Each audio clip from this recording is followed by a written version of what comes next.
میں اور آپ اس دنیا پہ آئے ہیں اور ایک وقت گزار کے ایک اور جہان کی طرف کوچ کر جانا ہے۔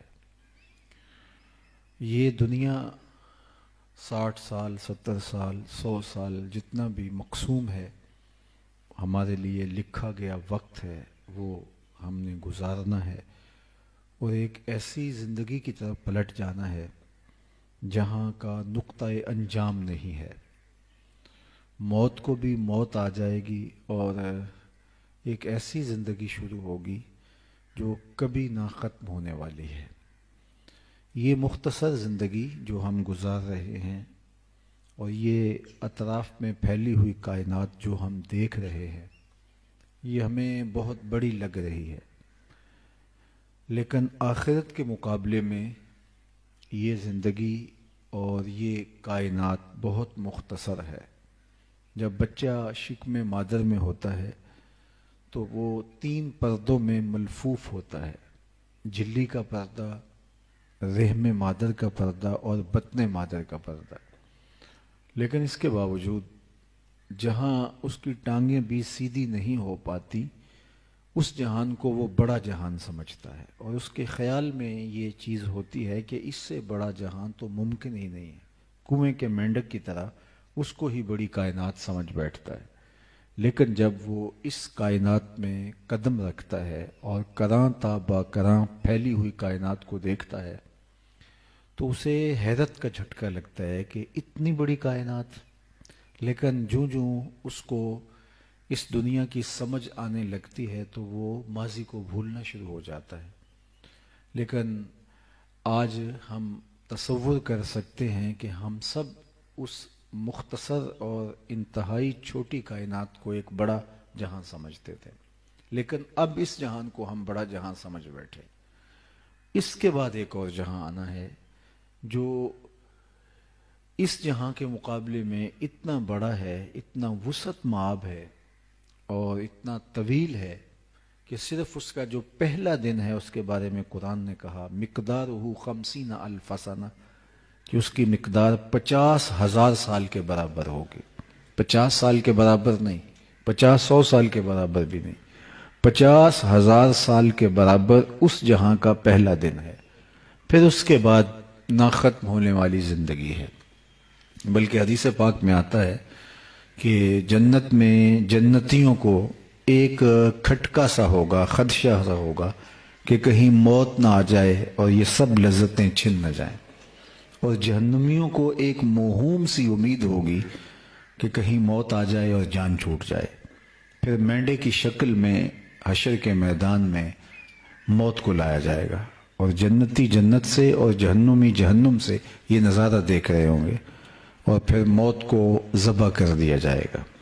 اب جنتی اتنے خوش ہوں گے کہ اگر موت کو موت نہ آئی ہوتی تو وہ خوشی سے مر جاتے، اور جہنمی اتنے دکھی ہوں گے کہ اگر موت کو موت نہ آئی ہوتی تو وہ صدمے سے مر جاتے۔ لیکن موت کو بھی موت آ چکی ہے، اب نہ ختم ہونے والی زندگی ہے۔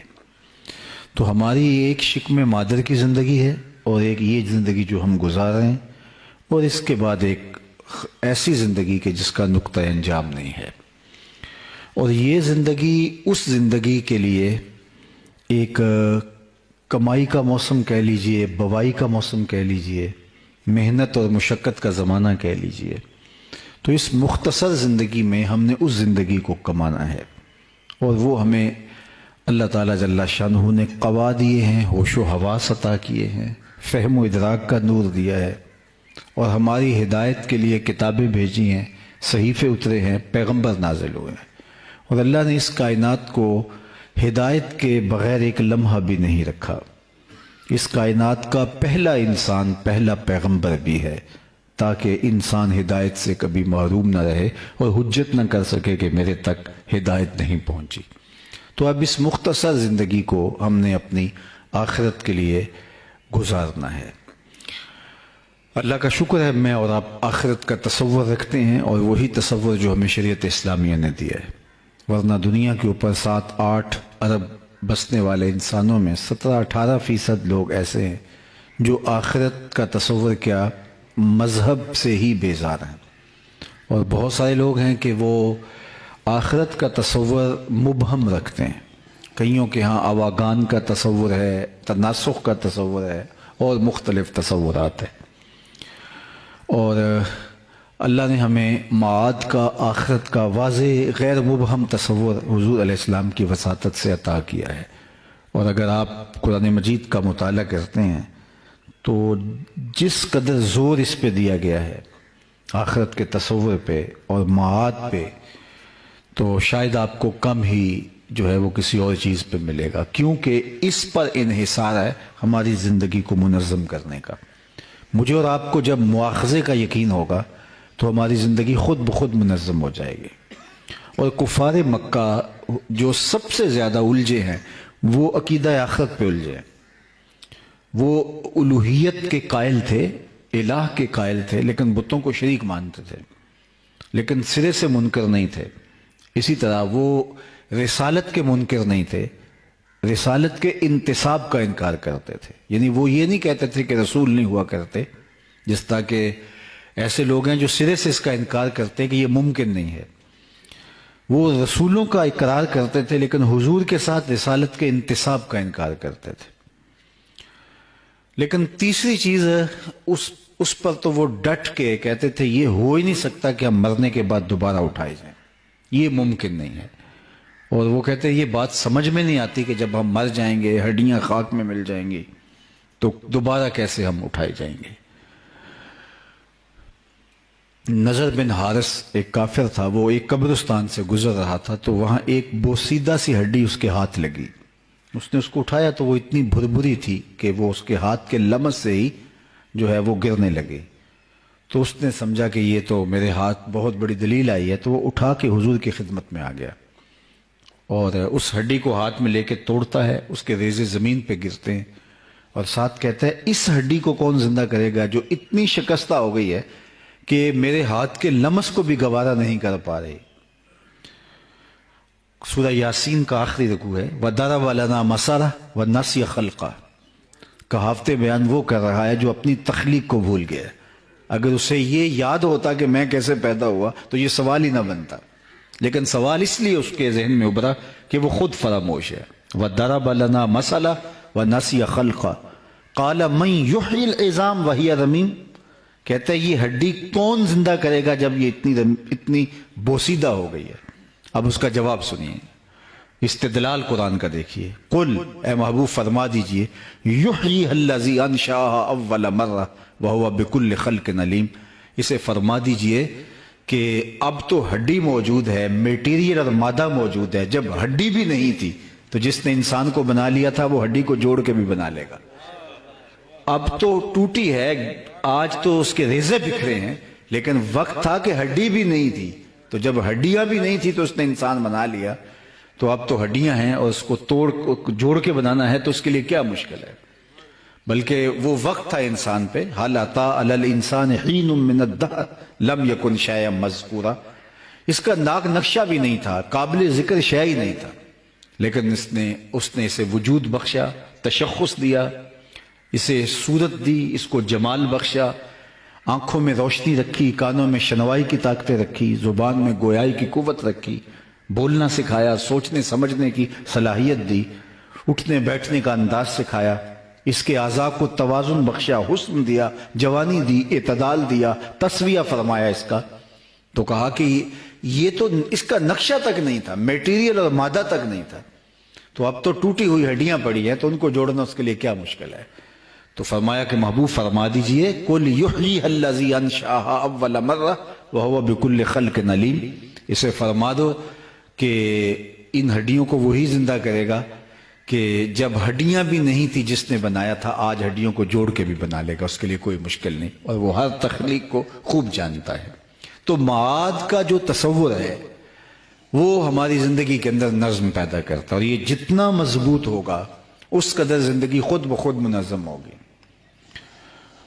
ہماری عدالتیں انصاف دیں یا نہ دیں، ملک لا قانونیت کی نظر ہو جائے، جو بھی ہو، اگر میرا اور آپ کا عقیدہ آخرت مضبوط ہے تو ہمیں بدی سے وہ عقیدہ روکتا ہے کہ ہم اللہ کے حضور پیش ہونا ہے.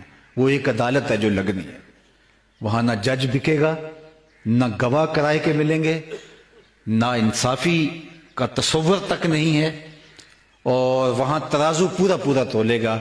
ثم لتسألن یومئذ عن النعیم، اور ایک ایک نعمت کے بارے میں سوال ہوگا، اور اللہ اپنے سامنے سے بندے کے قدم ہٹنے نہیں دے گا جب تک اس سے 4 سوال نہیں پوچھ لے گا۔ عن عمرہ فیما افناہ، اس کی عمر کے بارے میں کہاں گزاری ہے۔ عن شبابہ فیما ابلاہ، اس کی جوانی کے بارے میں پوچھے گا کہ تیری جوانی کہاں گزری ہے۔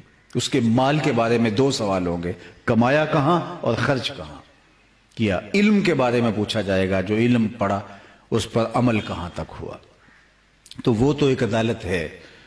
دنیا کے نظم کمزور بھی ہوتے ہیں، کبھی نظم دنیا کا ٹھیک بھی ہو جاتا ہے، کبھی عدل و انصاف کا دور دورہ ہوتا ہے، کبھی لا قانونیت ہوتی ہے، یہ ہوتا رہتا ہے۔ لیکن عقیدہ آخرت اگر جمع ہوا ہے اور روحوں میں اترا ہوا ہے اور پختہ ہے، اور اس کا ایک اللہ نے سبب یہ پیدا کیا کہ لوگوں کی اموات ہمارے سامنے ہونے لگی۔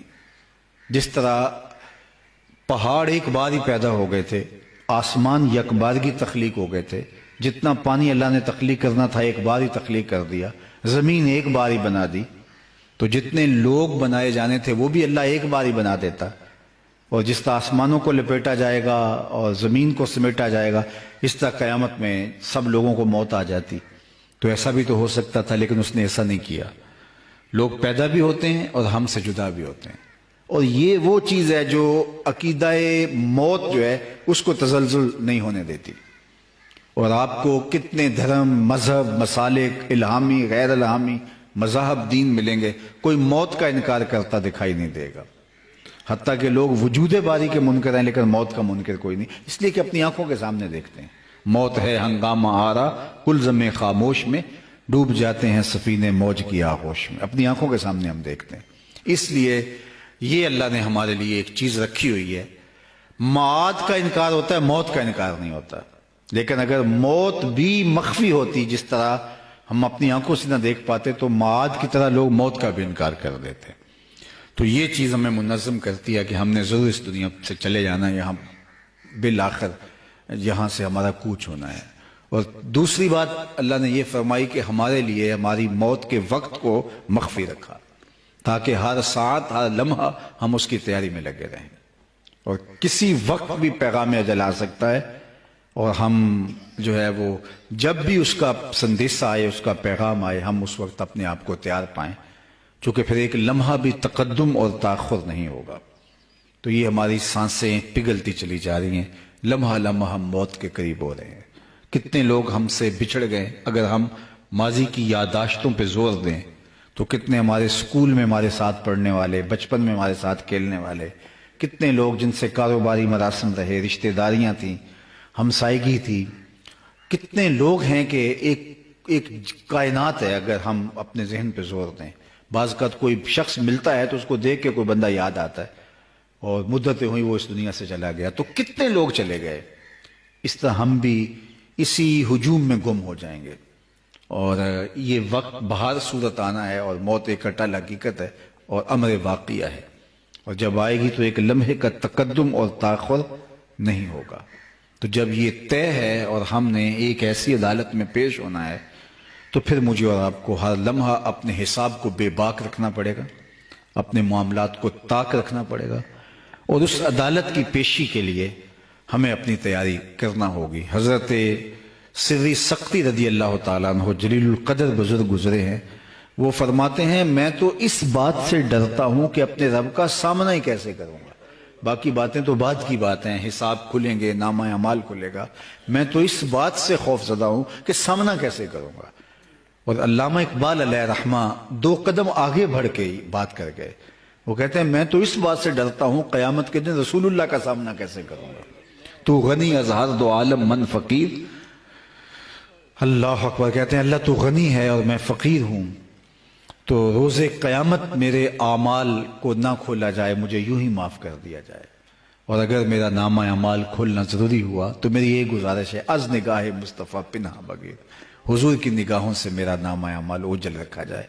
اللہ اکبر۔ تو یہ وہ تصور ہے معاد کا، آخرت کا، اللہ کے حضور پیش ہونے کا، کہ جو مجھے اور آپ کو منظم رکھتا ہے، اور یہ جتنا مستحضر رہے، جتنا ہمارے خیال کے اوپر طاری رہے، اس قدر ہی ہماری زندگی منظم رہتی ہے۔ لیکن جب غفلت آنے لگتی ہے تو پھر ہم گناہوں کی دنیا میں پھنس جاتے ہیں۔ اسی لیے حضور نے فرمایا لذتوں کو توڑنے والی کو یاد کیا کرو۔ عرض کی یا رسول اللہ لذتوں کو توڑنے والی کیا ہے؟ قال الموت، فرمایا موت۔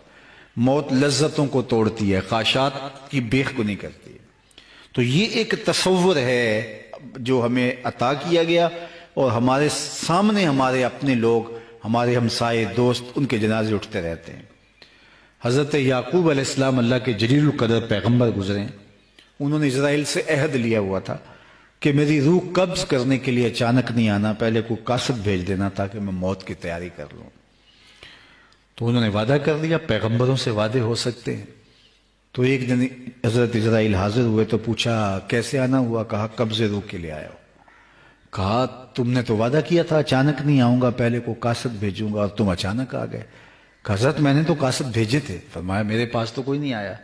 کہا آپ کے سامنے کتنے لوگوں کی موت واقع ہوئی، یہ میرا قاصد نہیں تھا تو اور کیا تھا؟ آپ کی داڑھی میں سفید بال آ گئے، یہ میرا قاصد نہیں تھا تو اور کیا تھا؟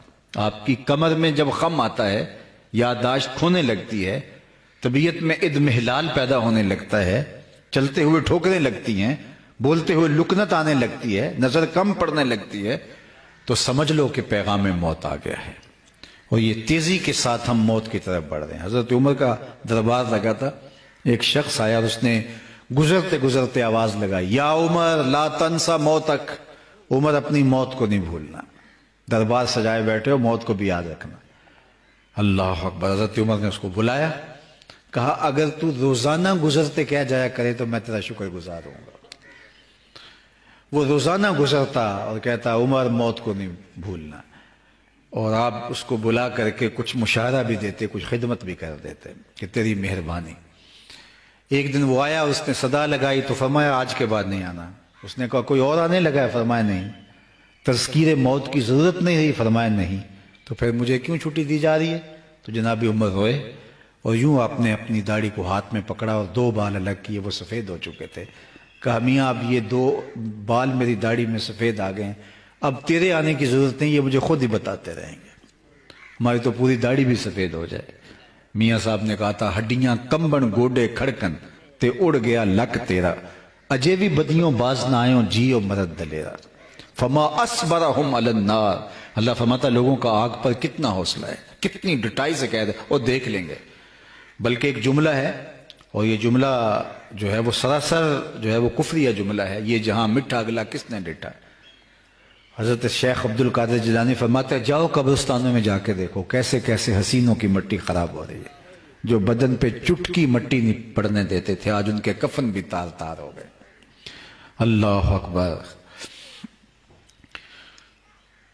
خیر کنے فلاں و غنیمت شمار عمر زاں کے بیشتر بانگ بر آیت کے فلاں نمان۔ سعدی کہتے ہیں زندگی کو حزم و احتیاط سے گزار اور اعمال صالحہ کا ذخیرہ جمع کر لے، اس سے قبل کہ آواز گونجنے لگے کہ لوگوں فلاں بھی چلا گیا، اور یہ وقت آنے والا ہے، اور یہ تیزی کے ساتھ ہماری طرف وقت بڑھ رہا ہے۔ زندگی موت، بلکہ حضرت علی المرتضیٰ فرماتے ہیں یہ ہمارے جو قدم ہیں، جو سانس ہیں، یہ موت کی طرف اٹھتے ہوئے قدم ہیں۔ ہم تو یہ سمجھتے ہیں ہم بڑے ہو رہے ہیں لیکن چھوٹے ہو رہے ہیں۔ اتنا وقت ہماری زندگی سے منہا ہوتا ہے جتنی سانسیں لیتے چلے جاتے ہیں۔ قرآن نے جو کہا نا ان الانسان لفی خسر، بے شک انسان خسارے میں ہے، تو ایک بزرگ فرماتے ہیں مجھے اس کی سمجھ نہیں آتی تھی کہ انسان خسارے میں کیسے ہے۔ آج سے 40-50 سال پیچھے چلے جائیں تو یہ آسودگیاں جو آج ہمیں میسر ہمیں تھیں، کہاں وہ گھاس پھونس کے جھونپڑے اور کہاں عالی نصب گھر، کہاں وہ کچی سڑکیں اور آج تارکول بچھی سڑکیں، عالی نصب پلازے، لشکار مارتی مارکیٹیں۔ زندگی کا حسن انسان نے کشید کر لیا ہے۔ انسان کہتا ہے میں تو خسارے میں نہیں ہوں، کہاں پینے کو مجھے صاف پانی بھی میسر نہیں تھا اور آج اتنے مشروبات ہیں کہ کیا بات ہے، کھانے کو نان شبینہ بھی میسر نہیں تھا اور آج ٹیبل پہ اتنے کھانے ہیں کہ کس کو کھائیں کس کو چھوڑیں، انتخاب مشکل ہوتا ہے۔ ایک لباس میں لوگ زندگیاں کاٹ دیتے تھے اور آج اتنے لباس ہیں، موسم بدل جاتا ہے لیکن لباس بدلنے کی باری نہیں آتی۔ انسان کہتا ہے میں تو خسارے میں نہیں ہوں، میرے ٹور ٹپے دیکھو، میں چرخ پہ جھولتا ہوں، ہواؤں میں اڑتا ہوں، میری زندگی کا جمال دیکھیے، میری زندگی کے تنتنے دیکھیے، لیکن میرا رب کہتا ہے کہ نہیں، انسان خسارے میں ہے۔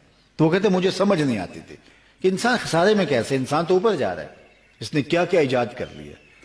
تو سمرقند کے بازار سے گزر رہا تھا، تو وہاں ایک بندے نے پھٹے کے اوپر برف لگائی ہوئی تھی اور ساتھ آواز لگا رہا تھا، اور آواز کیا لگا تھا؟ ارحموا ارحموا علی من یذوب راس مالہ، او گزرنے والوں میرے پہ ترس کھاؤ، مجھ سے برف لیتے جاؤ، میں ایسا تاجر ہوں جس کا راس المال پگھلتا جا رہا ہے۔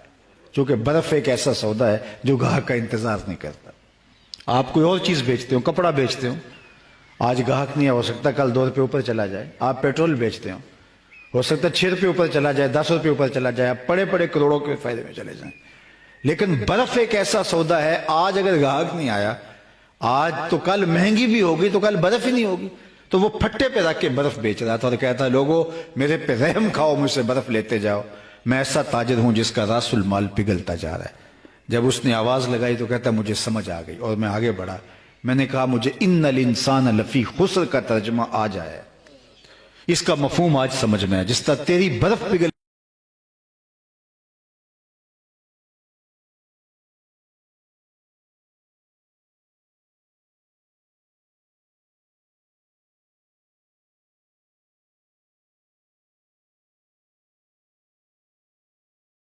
رہی ہے، میری زندگی پگھل رہی ہے، تیری برف قطرہ قطرہ پگھل رہی ہے اور میری زندگی سانس سانس پگھل رہی ہے۔